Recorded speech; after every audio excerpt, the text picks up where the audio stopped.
students, welcome back to our channel and today's our video topic is how to become genius in mathematics।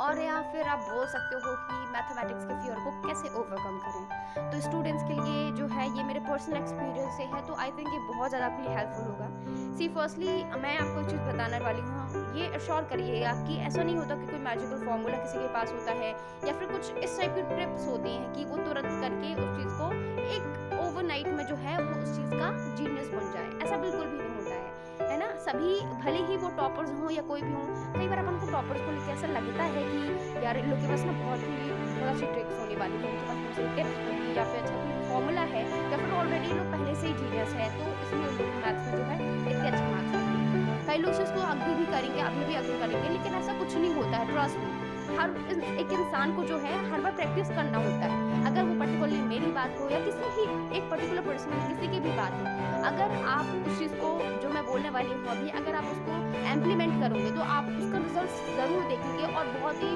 अच्छे result आपको really में आपको देखने को मिलेगा।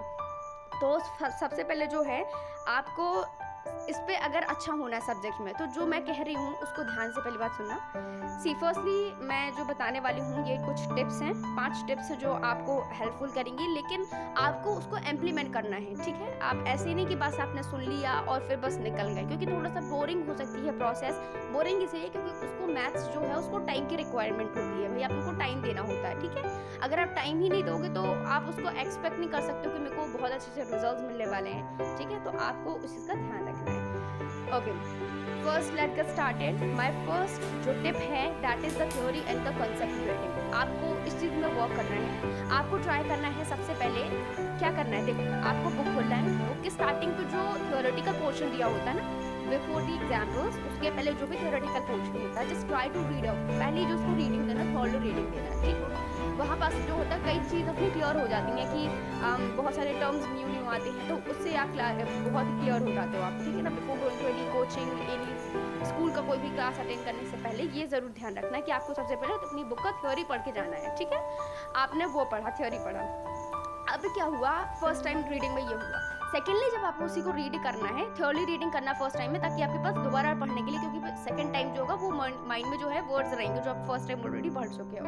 तो आपको जो पढ़ना है जो सेकंड टाइम पे, उसमें आपको नोट्स भी हल्का सा बना के चलना है। कुछ जैसे कि न्यू वर्ड्स आए हैं, जैसे कि अगर मैं बताऊँ जैसे कि let me give you an example, जैसे कि इरैशनल नंबर है, तो इरैशनल नंबर को किससे रिप्रेजेंट करेंगे, जो भी सिंबल है उसको आपको वहाँ लिखना पड़ेगा। रैशनल नंबर को किससे रिप्रेजेंट करेंगे, क्योंकि आपने फर्स्ट टाइम पढ़ा हुआ है, तो आप ना वहाँ एज अ कीवर्ड आप नोट कर लीजिए, ताकि आपको दोबारा से उस बुक के पूरे पोर्शन को नहीं पढ़ना पड़ता है। ठीक है, इतना आपका क्लियर हुआ। तो इस चीज़ को प्लीज़ आप करें। पहला कंसेप्ट बिल्डिंग बहुत इंपॉर्टेंट है। फाइनली जो है अगर आपने ये नहीं किया है, ठीक है, तो आप डायरेक्टली किसमें एंटर करोगे, या तो क्वेश्चंस में एंटर करोगे, एग्जाम्पल्स में। आप बोलोगे मेरे से मैथ्स नहीं आती है। ये मैथ्स क्यों नहीं आ रही है, क्योंकि आप उसके जो उसका नेचर है उस वे में नहीं चलोगे। नेचर के ऑपोजिट चलोगे तो रिजल्ट्स भी ऑपोजिट ही आएंगे।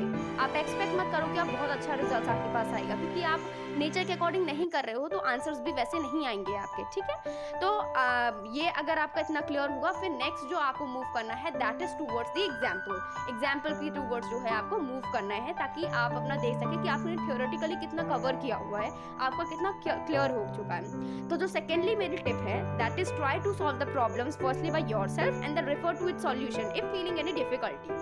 है ना, तो पहले आपको ये देखना है कि जो आप क्वेश्चंस को पहले बात सॉल्व करना है, जैसे कि थ्योरी कंप्लीट।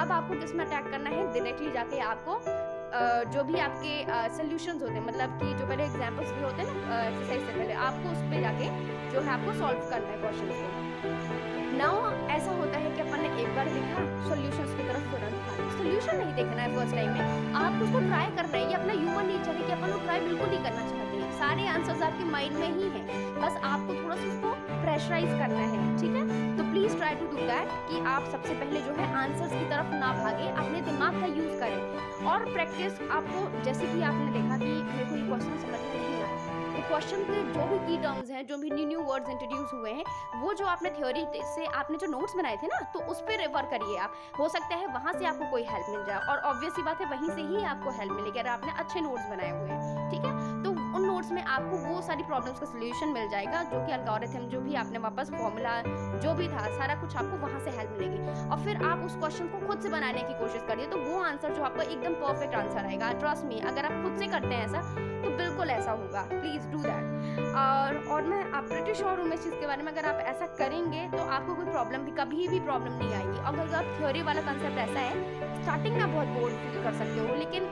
बाद में वो आपके लिए बहुत ही फ्रूटफुल रिजल्ट देंगे। तो फ्रूटफुल रिजल्ट के लिए कुछ ना कुछ तो करना पड़ेगा ना, तो प्लीज़, है ना, इसको करें। और मैं वेरी श्योर हूँ कि बहुत ज़्यादा आपको हेल्पफुल करेंगे। मेरा पर्सनल एक्सपीरियंस है, तो प्लीज़ इसको ज़रूर करें कि पहले खुद से करो।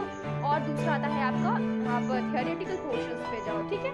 थियोरेटिकल पोर्शन में अगर आपको कोई प्रॉब्लम आ रही है, अगर नहीं हो पा रहा है, देन फिर जो है आप वापस से सोल्यूशंस पे जाओ और सोल्यूशन पे उसको फाइंड आउट करने की कोशिश करो कि एग्जैक्टली मैं कहाँ लैग कर रही हूँ। और फिर बाद में वापस से आप अपनी थ्योरी एक बार रीड कर सकते हैं, ठीक है। नेक्स्ट आता है आपका, जो नेक्स्ट मेरी टिप है, that is the self confidence. अब सेल्फ कॉन्फिडेंस इसमें क्या इंपॉर्टेंट रोल है, लोग ये समझ रहे होंगे कि भाई इसमें तो कोई इंपॉर्टेंट रोल होना नहीं चाहिए। सेल्फ कॉन्फिडेंस का बहुत इंपॉर्टेंट रोल है। वो कैसे? देखो क्या करते हैं बच्चों का, ये बहुत इंपॉर्टेंट माइंडसेट है, ये मेरे साथ भी होता था, सबके साथ में होता है कि क्वेश्चन सॉल्व किया नहीं अपन ने, या फिर क्वेश्चन को ही देखा अपन ने, ठीक है। और अपने माइंड में ना एक माइंडसेट इस तरीके से बन गया कि ये ना बहुत ज़्यादा डिफिकल्ट है, मैं नहीं कर पाऊंगी इसको। लेकिन आपको इसका कॉन्फिडेंस रखना कि मैंने तो थ्योरी पढ़ ली है, अब सारा कुछ तो मैंने कर लिया है, अब मुझे कौन सी भी क्या रोक रहा है, ऐसा कौन सी एनर्जी मेरे को रोक रही है कि मैं ये आगे सॉल्व नहीं कर पा रही हूँ। तो ये यहाँ पर कॉन्फिडेंस काम करता है कि अब मैंने सारा कुछ कर लिया है, अब मैं तो 100% श्योर हूँ कि मैं इस आंसर को बिल्कुल अच्छे से सॉल्व कर पाऊंगी। तो ये वाला कॉन्फिडेंस आपको अपने अंदर लाना है, ठीक है। क्योंकि ये जो सॉल्विंग वाली प्रॉब्लम है ना, करेक्टली कैसे सॉल्व करना है, आपको ये माइंड रखना है कि जो मैंने पढ़ लिया ना वो बहुत इनफ है, ठीक है। मेरी थ्योरी भी पढ़ ली, एग्जाम्पल्स भी सॉल्व कर लिया, मैं एक्सरसाइज तो बिल्कुल बिंदास तरीके से अपना सॉल्व कर पाऊंगी मैं, ठीक है। तो ये सारा कुछ मैं ईजिली कर लूंगी, ये आपके माइंड में एक पहले से आपके डाल के रखिए, ठीक है। और ये जो मैंने बताया थ्योरी, वो तो वर्क करेगा, साथ ही आपको सेल्फ कॉन्फिडेंस एक्सट्रीमली इंपॉर्टेंट था। और ये सारी चीज़ें आपको फ्यूचर में बहुत इंपॉर्टेंट बोल रही हैं, भले आप किसी कॉम्पिटिटिव एग्जाम के लिए जो है अपियर होने वाले हो, या किसी और चीज़ की बात करते हो, सभी स्फेयर्स में आपको हेल्पफुल रहेगी। लेकिन एक चीज़ को रिमेंबर करना, ओवर कॉन्फिडेंट मत होना। ओवर कॉन्फिडेंट में क्या होता है कि पता चले आप बोलते हो कि मैंने तो सारा कुछ थ्योरी पढ़ ली, भले आपने थ्योरी ढंग से नहीं पढ़ी हो, बस क्योंकि मैंने बोला हुआ है कि आप थ्योरी एक बार पढ़ लेना, एक बार नहीं पढ़ना, उसको प्रॉपर नोट्स बना हुआ, आपको काम को टालना नहीं, एंजॉय करना, उस प्रोसेस को एंजॉय करो आप, राइट। तो वरना वो एडवर्सली इफेक्ट करता है आपके रिजल्ट्स को। तो जैसे आपने जो किया हुआ है वो एकदम प्रॉपर होना चाहिए, ऐसा नहीं कि आप टाल रहे हो उस चीज़ को, ठीक है ना। अगेन जो है नेक्स्ट इंपॉर्टेंट टिप की तरफ मूव करते हैं। The fourth important tip is that don't be afraid on solving the question. जैसे कि मैंने थोड़ा सा पहले इसके बारे में बता दिया कि क्वेश्चन सॉल्व करते वक्त आप बिल्कुल भी घबराएं नहीं इस चीज़ के बारे में। देखो बहुत सारे स्टूडेंट्स जो है वो वर्ड मैथमेटिक्स को सुन के ही बहुत ज़्यादा घबरा जाते हैं, मैथ्स का पेपर है, अब तो फेल होना है। कई होते हैं ऐसे बच्चे, सोचते हैं कि वही फेल हो जाएंगे, ये हो जाएंगे, लेकिन फेल होने से पहले कुछ पढ़ो, तब तो क्यों फेल होगे तुम, अगर पढ़ लिया तुमने, वो नहीं करना है। बाकी फेल हो जाएंगे इतना उनको श्योरिटी है, माइंड में पूरा बना के रखे हुए हैं ऐसा। तो प्लीज़ इस चीज़ को अवॉइड कीजिए और जो मैंने बोला उसको अच्छे से फॉलो करो ना। वो इस टाइप की मेंटालिटी को डेवलप करते हैं जो कि ये टफ सब्जेक्ट है, ऐसा कुछ नहीं है। टीचर्स भी कह के बच्चों के माइंड में ये चीज़ डाल देते हैं कि ये टफ सब्जेक्ट है, कि आपको उसमें एक्स्ट्रा टेंशन देने की ज़रूरत नहीं है। मैं बोलती हूँ उसमें कोई एक्स्ट्रा टेंशन देने की ज़रूरत नहीं, बस हाँ थोड़ा टाइम ज़्यादा मंगाता है, क्योंकि भाई क्वेश्चन ज़्यादा होते हैं प्रैक्टिस के लिए, बस, और इससे बड़ी कोई बात नहीं है। तो आपको थोड़ा सा सेटिंग देना है, तो आप थोड़ा उस पर ध्यान रखें, ओके नाउ। लेकिन ट्रस्ट मी दैट कुछ ऐसी चीज़ नहीं है, लेकिन एक चीज़ तो ज़रूर है कि अगर आप मैथ से भागोगे ना, तो वो आपसे भी ज़्यादा दूर जाके भागेंगे। इसलिए मैथ्स को ना एक फ्रेंडली वे में आप ट्रीट करो कि भाई ये बहुत ही नॉर्मल सब्जेक्ट है लाइक ऑल अदर सब्जेक्ट्स, कि आप उसको करेक्ट वे में नहीं पढ़ रहे हो, इसलिए आपको वो डिफिकल्ट लगती है। तो अगर आप उसको करेक्ट वे में पढ़ोगे तो आप उसकी जीनियस ही बन जाओगे फिर, है ना। तो इसलिए आपको इस चीज़ को अडॉप्ट करना है। और ऐसे कई बार आपने नोटिस भी किया होगा कि अगर आपसे क्वेश्चंस बनते हैं तो आप बहुत खुशी फील करते हो, बोलते यार मैथ से तो कुछ है ही नहीं, और लिटरली कुछ नहीं है, मैथ से अच्छा कोई सब्जेक्ट भी नहीं है, ठीक है। तो आप अगर उस वे में पढ़ते हो तो ही आपको ऐसा लगता है, आप बार बार प्रैक्टिस करते हो तो आपसे वो क्वेश्चंस ईजिली आने लगते हैं। टफ क्वेश्चंस है तो क्या, टफ क्वेश्चंस तो सबके लिए लगते हैं ना, हो सकता है जो आपको ईजी लग रहा हो सामने वाले को डिफिकल्ट लग रहा हो, है ना। तो उस चीज़ को आपको थोड़ा सा घटाना है। वो कैसे बनेगा, that comes through the practice only. So try to do a lot of practice as much as you can. तो बहुत ज़्यादा प्रैक्टिस करो जितना आप कर सकते हो। Now the last and the next important tip is the positive reinforcement.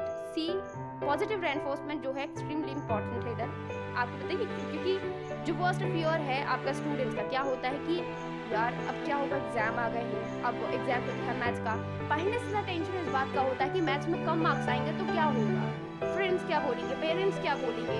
बस ये ह्यूमिलिएशन का एक जो फियर बना रहता है ना स्टूडेंट्स के माइंड में, this is really very worst thing. तो इस प्रॉब्लम को जो है कि लो मार्क्स के साथ, लो मार्क्स को अपन अटेन कर लेंगे, लो हमारी क्या हालत होने वाली है, हमारे फ्रेंड्स क्या सोचेंगे, पेरेंट्स क्या सोचेंगे, उनको क्या जवाब देंगे, भाई हमने क्या किया साल भर, है ना। तो प्लीज़, तो मैं आपको एक चीज़ बताऊं कि you will not get good marks if you will learn from your old patterns। अगर आप जो पुराने आपका तरीका है ना, तो आप उससे ही पढ़ते रहोगे तो कोई बेटर रिजल्ट्स आपको नहीं मिलेंगे। जो मैंने आपको सजेस्ट किया कि सबसे पहले आप थ्योरेटिकली करो, फिर खुद से प्रॉब्लम सॉल्व करो, एंड देन अगर कोई प्रॉब्लम आती है देन रेफर टू सॉल्यूशन, है ना। और फिर अगर थोड़ा सा कहीं और प्रॉब्लम तो लेकिन आपको थ्योरी को भी ध्यान में रखना है, ठीक है, क्योंकि एक चैप्टर दूसरे से बड़ा बहुत अच्छी तरीके से लिंक होता है। अगर आप फर्स्ट में अगर बेस्ट कर रहे हो तो सेकेंड आपका बहुत ही अच्छा जाने वाला, तो इसको भी ध्यान में आपको रखना है ना।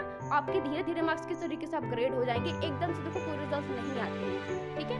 और ये क्वेश्चन ज़्यादा से ज़्यादा प्रैक्टिस कर सकते हो जितना तुम कर सकते हो। और कई बार क्या होता है बहुत बोर फील करते हैं, क्योंकि अब मैथ्स थोड़ा सा बोरिंग कभी कभार इसलिए लोगों को लगने लगता है कि उसको लंबे समय तक थोड़ा बैठना पड़ता है ना, थोड़ा लॉन्ग सिटिंग देनी होती है। तो लॉन्गर सिटिंग्स के लिए आप एक चीज़ कर सकते हो, मैं आपको सजेस्ट करती हूँ कि वो है म्यूजिक। आप सुनते म्यूजिक को सुन सकते हो जब आप सॉल्व कर रहे हो क्वेश्चंस को, not at the time of the theory के टाइम पे नहीं आपको गाने सुनने हैं, है ना। जब आप सॉल्व कर रहे हो तब मैं आपको बोल रही हूँ कि आप सुन सकते हो, ठीक है। वो भी आपको सिर्फ सॉल्व करके और जो है ईयरफोन का यूज़ कर सकते हो और आप लगा के रख दो आप किनारे, बाकी और कुछ भी नहीं, ठीक है। और ये कुछ टिप्स थी, आई थिंक ये बहुत ज़्यादा हेल्पफुल रहेंगे। और आप अपना पॉजिटिव माइंडसेट रखो कि हाँ मैं कर सकती हूँ, ऐसा वाला रखो। आप ये मत बोलो कि बहुत बच्चों को मैं बोलते हुए सुनती हूँ कि यार इसको मेरे को तो फेल ही हो जाना है, इसमें क्या पढ़ना, कुछ भी नहीं, ऐसा कुछ नहीं है। आप ट्राई तो करो पहले, हो सकता है वो आपको बहुत ही अच्छा, वो आपका फेवरेट सब्जेक्ट बन जाए। सबके साथ हुआ, मेरे साथ ऐसा हुआ, तो आई थिंक आपके साथ भी ऐसा हो सकता है। तो please try to implement that, okay. And I wish you happy one, कि आप बहुत अच्छे तरीके से करें और खुश रहें।